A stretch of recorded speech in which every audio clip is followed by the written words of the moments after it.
తనూజ గారిని దూరం పెట్టడం బర్నీ గారు చేసిన అతి పెద్ద మిస్టేక్.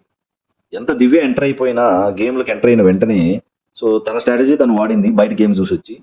సో, ఇతను మన బర్నీ గారు అర్థం చేసుకోవాలి. తనూజ గారికి మంచి ఫ్యాన్స్ ఫాలోయింగ్ ఉంది. She is playing very well. So, అంత చిన్న లాజిక్ ఎలా మిస్ అయ్యాడనేది అర్థం కావట్లేదు. సో, ఆహ్, ఆహ్, తనూజ గారిది సరే ఇద్దరితో దివ్య గారితో ఉండటం ఓకే.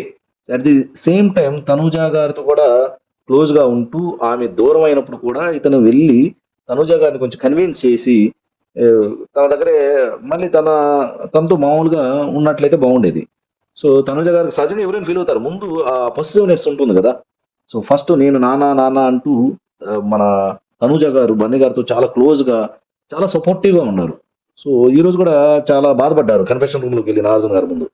సో, అతనితో మన బన్నీ గారితో చాలా బాండింగ్ ఉండేది.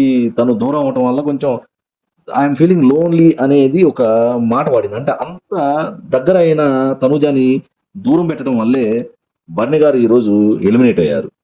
సో, అంత చిన్న లాజిక్ బన్నీ గారు ఎలా మిస్ అయ్యారు అనేది నాకు అర్థం కావట్లేదు.